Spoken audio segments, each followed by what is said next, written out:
welcome back to our channel. And I hope you enjoyed the previous video and pick up some information, although you might have heard about some before, but I believe it's one way or the other increases your knowledge in the field.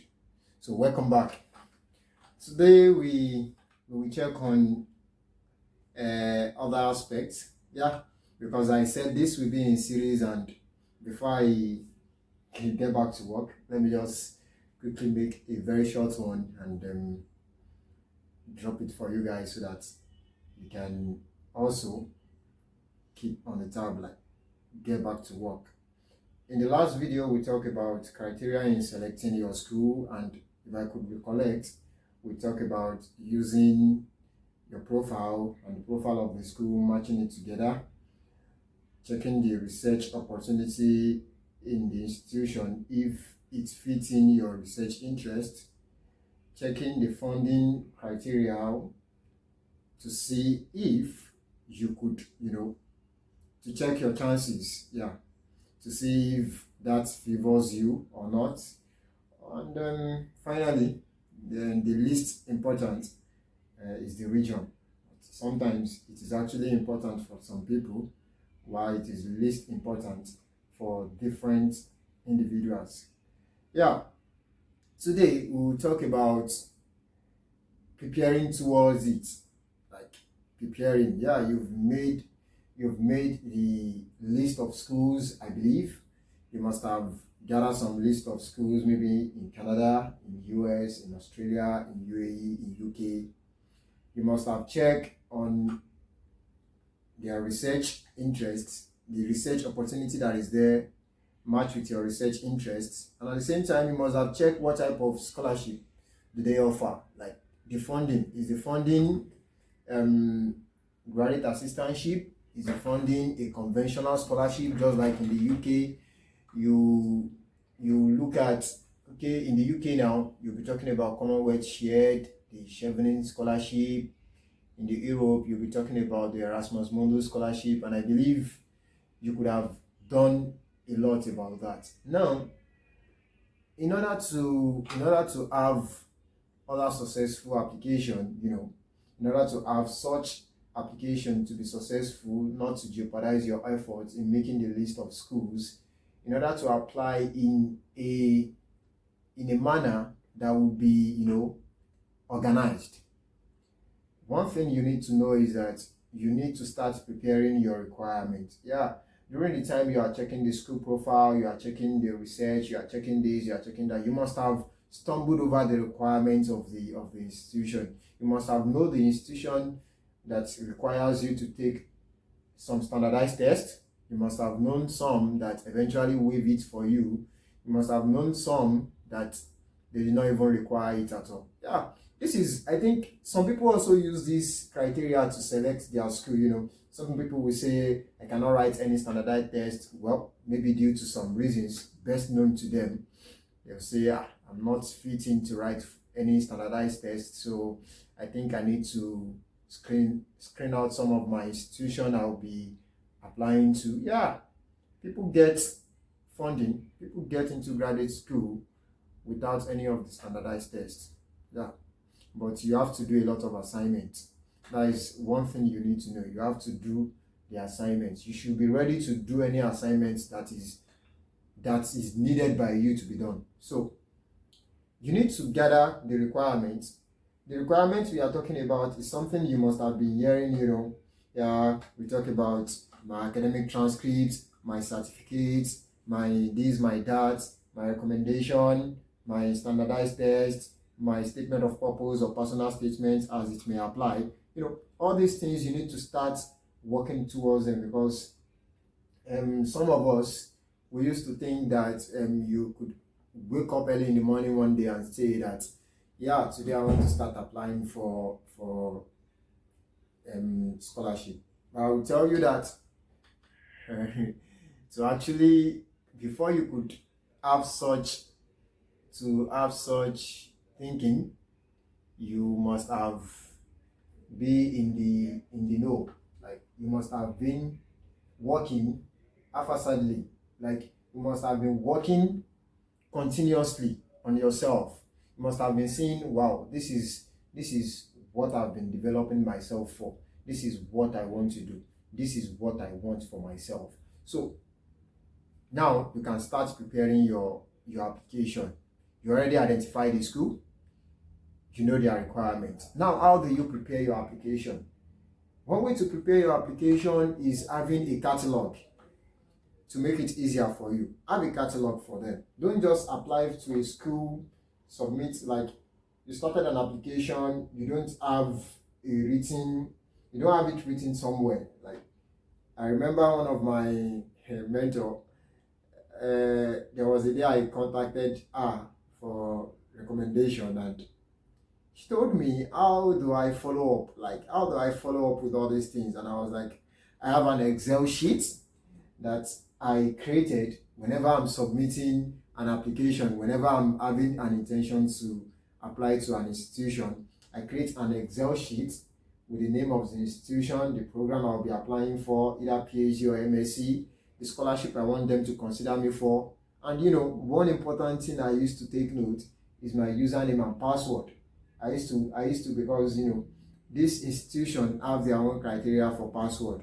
They have their own criteria for, some of them would say the caps at the beginning, this and that. So you have to, one way or the other, have a generic password so that you won't have any cause for alarm to be changing password almost all the time. So in one way or the other, except in a few cases where you have to change those things. So back to what I'm saying. The thing is, I create that document to make my work easier, and I trace it easily whenever I need something. I know where I stop for each application. I just go, whenever I need to start an application, I go to the Excel, I check, well, Stanford University, I have not submitted this, I have not submitted that. Okay, let's work on it today. So this is what I do. Now I'll tell you that to gather your requirements, you need some effort to put into it, because to get this requirement is not something easier. It's something you need to work for. Yeah, you already work for it, but yet you still have to put effort. The likes of the transcript of record. To get your transcript of record, you have to submit an application for it, do some financial commitment. Then you don't have to apply for the official transcript. All you just need is a copy for you to always upload, a copy that you eventually scan, make it a soft copy that you can upload to all these institution websites. So you can always submit that. And another one is your certificate or statement of purpose, your statement of results, sorry. So all these two, you have to have them in order to submit your application. But there is one thing, many people think it is compulsory for all institutions. I will say again, there is one thing everybody think it is compulsory for all institutions, which is the standardized test and or sending an email to professors. I'll tell you that your standardized test, sometimes some institutions are not centric about it. Although there are institutions that are so concerned about having that standardized test, do the GRE, do the TOEFL or IELTS, do these things, and you'll be considered for the admission until you do it. So that means they are centric about it. But I said it earlier, this is one of the criteria some people use in shuffling the schools they want to apply to.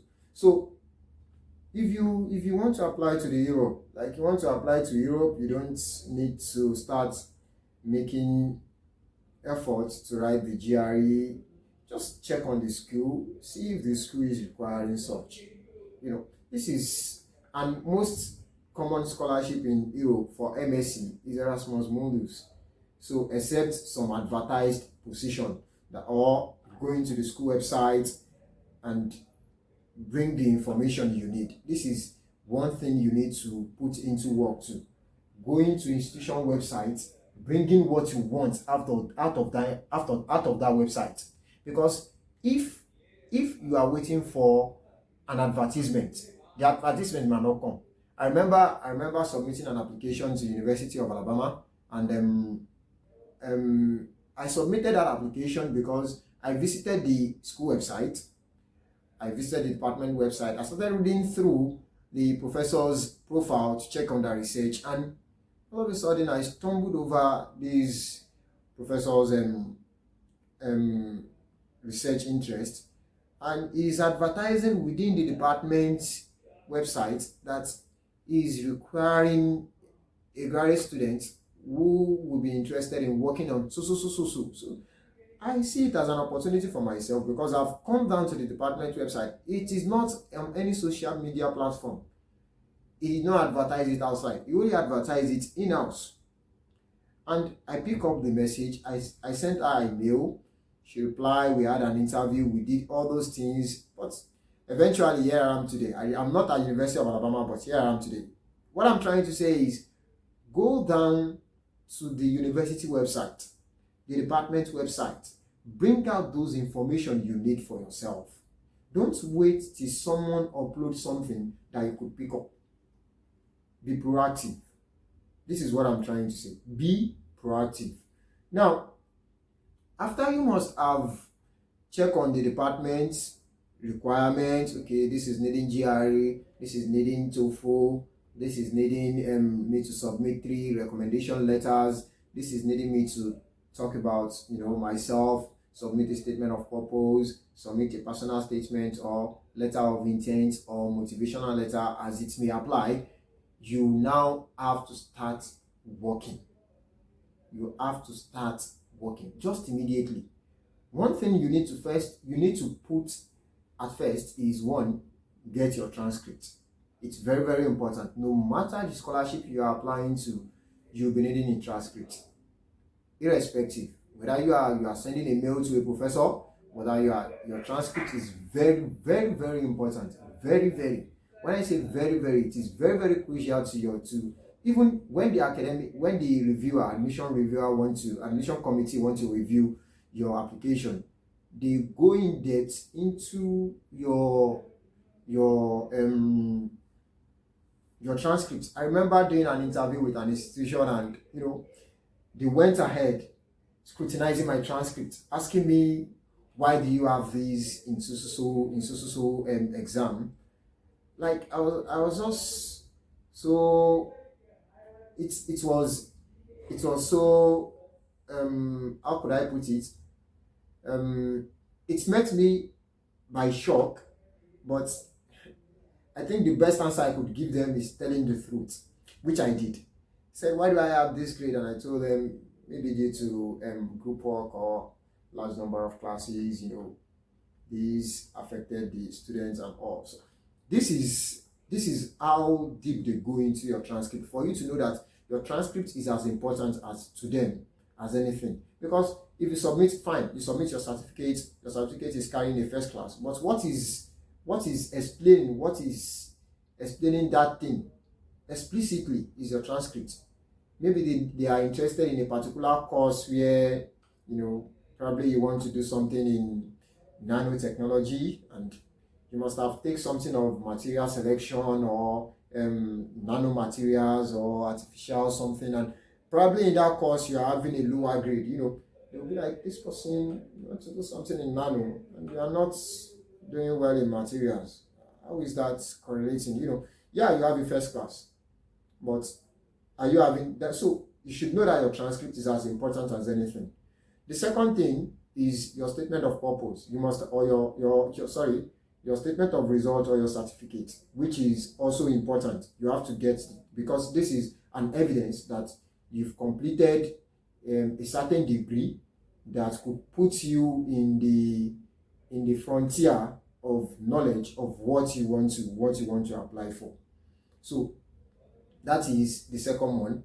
The third one is one thing I usually see as Another very very important thing is recommendation, because irrespective of the scholarship you are applying for, you will definitely need that recommendation, believe me, because I you want to submit something to me and someone must recommend you. This is just the norms. You need someone to recommend you, and that person to recommend you must be someone who is ready to write about you, who knows something about you, who you've been updating them.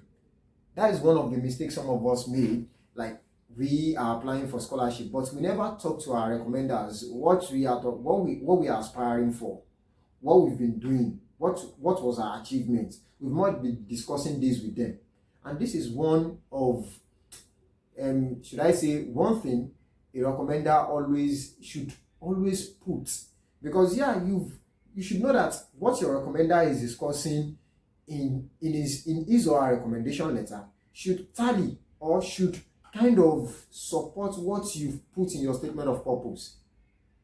You should be able to communicate well with your recommender. And one thing I used to tell people, so many people, I used to tell them, please, the last person you should think of to be your recommender, to be someone who will be writing a recommendation letter for you, should be your head of department, because they are busy. They have a lot of administrative work to do. And believe me, if you tell them to write something for you, the secretary is going to write it. And once the secretary is writing it, they already have a format. They just write something for you and submit. Please, except you are is or are research students. We have a first-hand information about you in terms of research, in terms of your academics and all. But if it's just the HOD, the head of department, while you are a student, it does not really all go well. The first person you should think of is your supervisors, your advisors. Those are the people you should think of. I remember during my own application in 2019, 2020, all through those times, my supervisor is always there. Anytime I just call him, sir, I'm submitting an application, so you must have received a mail, this and that. Yeah. This is because I maintain an important, a very strong communication with him and other lecturers that do that for me, to other professors. This is one thing you should inculcate into your habits. If you're an undergraduate student, try to be responsible. Always, one way or the other, check on your lecturers, check on your professors, check on them, greet them. You can even compose a mail, a message, send it to them, greeting them, happy new month. These are ways to get recommendation easily, to get recommended easily. You don't have to disturb yourself. Some of us, someone like me, I think I have up to 6 or 7 recommenders, and I decide who to recommend for me.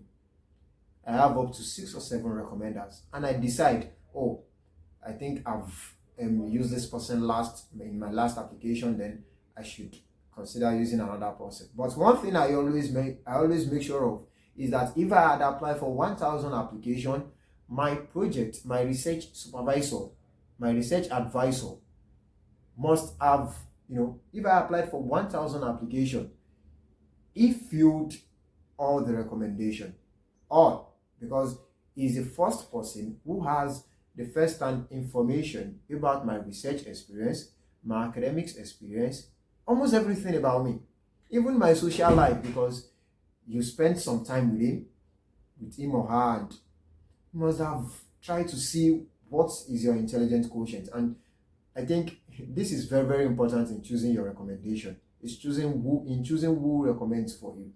So another aspect is, I'm not going to talk about GRE or TOEFL. That will be in another series when we talk about how to ace your GRE, how to ace TOEFL. It is not all school that require these things. I'm only talking about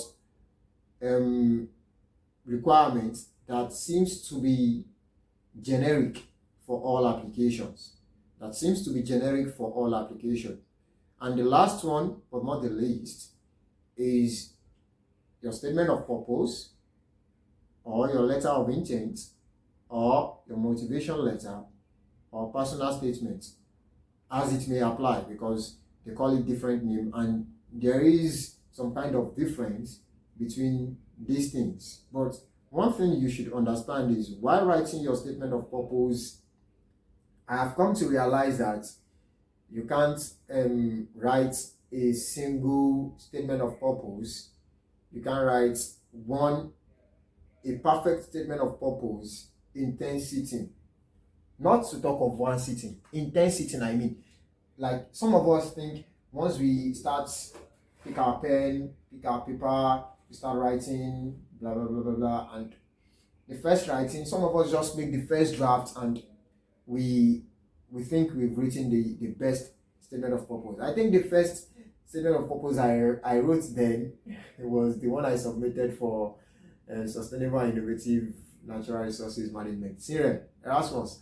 I remember it was funny anyway, because anytime I read through that statement of purpose, I used to feel like, am I the one that write this? Like, so I wrote something like this, because that was my first draft. No experience, nothing. I was in 400 level, and I was already aspiring to have my graduate study abroad.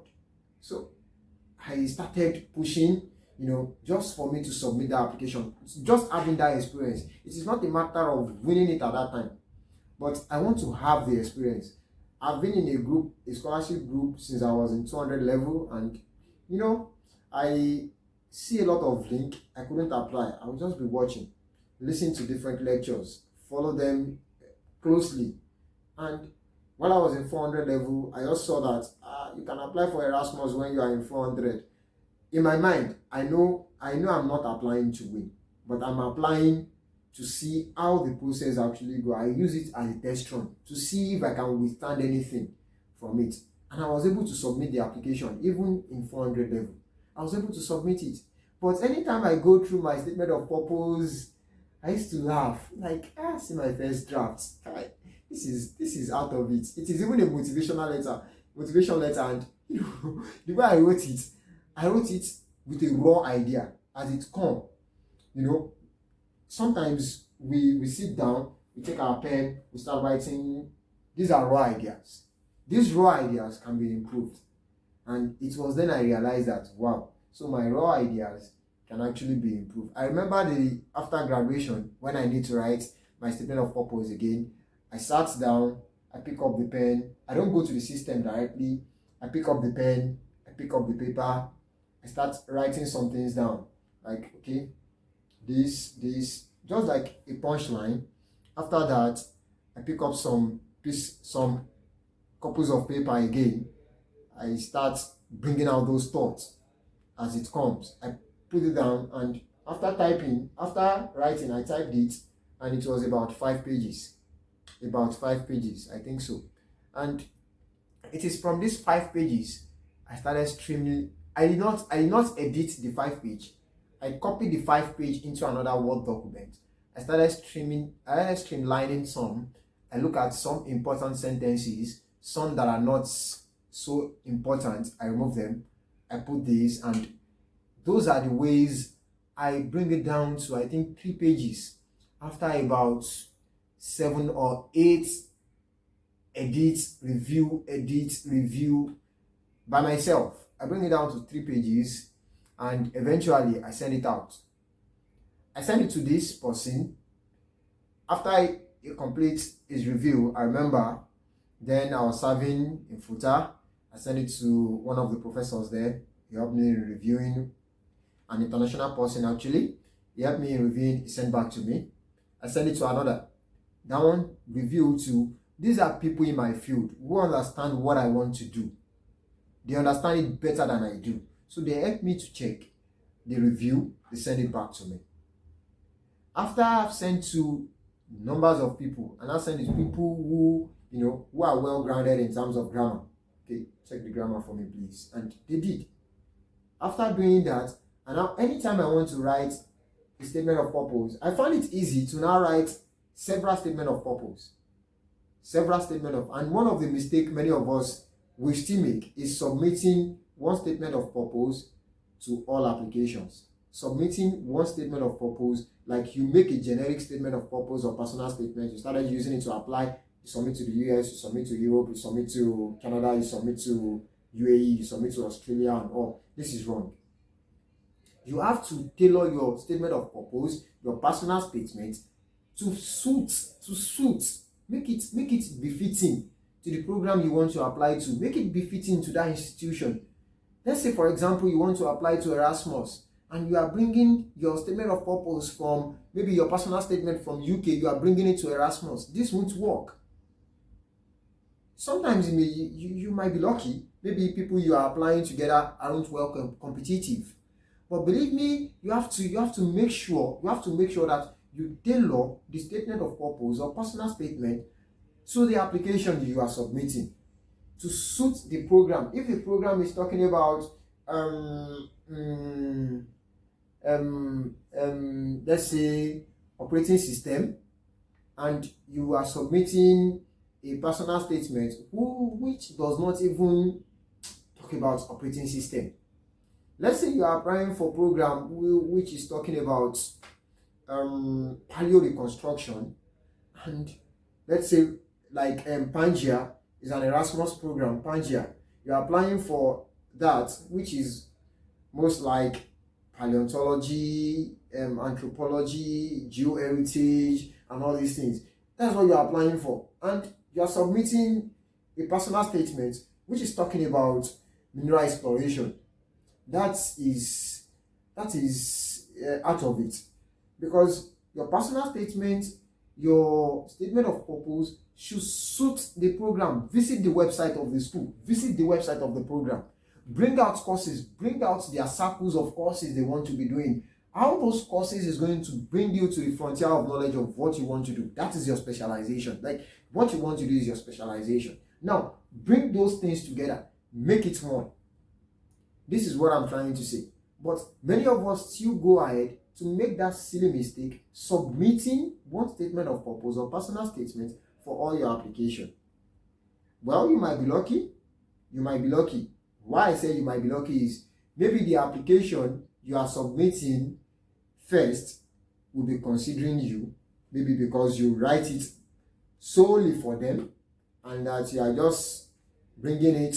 Some of us even go ahead to do mistake of, you are applying to University of let's say Alabama, and in your statement of purpose you mentioned that in order to fulfill my research interest, or my research blah blah blah, you've considered Stanford University as an ideal institution, and you submit that to the University of Alabama.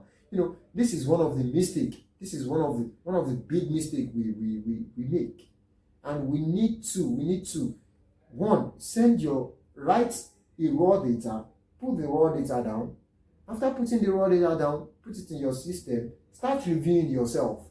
Start reviewing. You can't write a perfect statement of purpose in 1,000 sitting. That is one thing you should understand. There will always be something you will change every time you check it.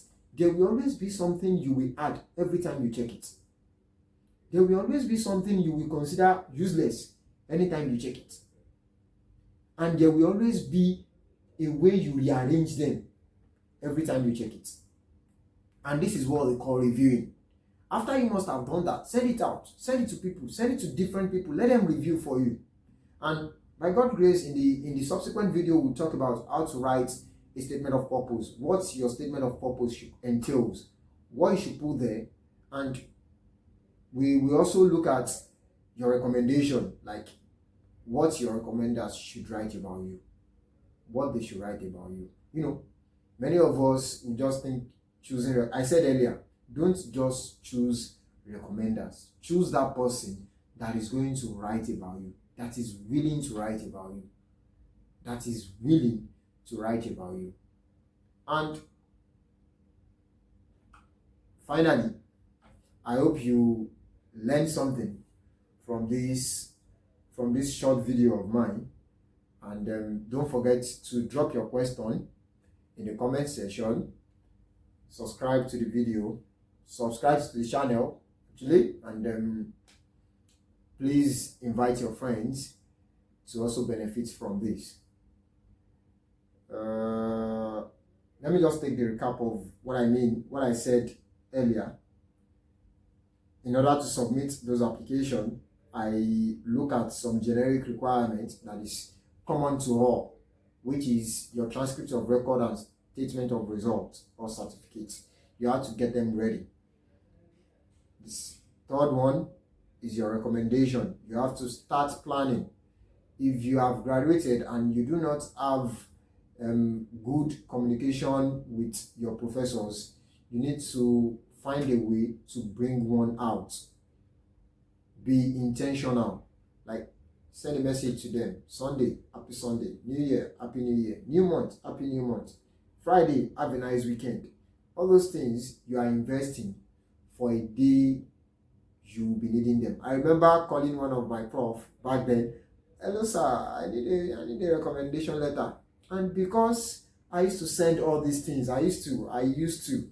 It's, in fact, there was a day I sent an appreciative message to all of them. I'll send it like, I appreciate your efforts of tutelage in bringing me to this state. Like, and they respond to the message.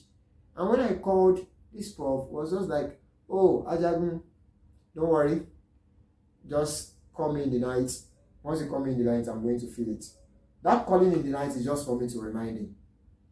And believe me, before I even filled it, he wrote it and told me he has done it and all. So this is what I'm saying. If you are an undergraduate student should still try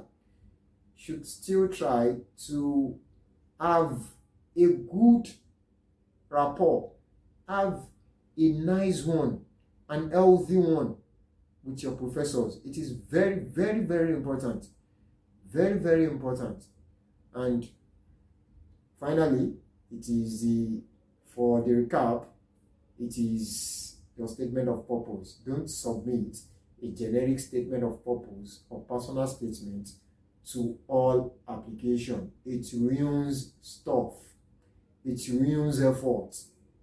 Not your effort alone, but effort of those who sacrifice their time to ensure your application complete. These people are your reviewer.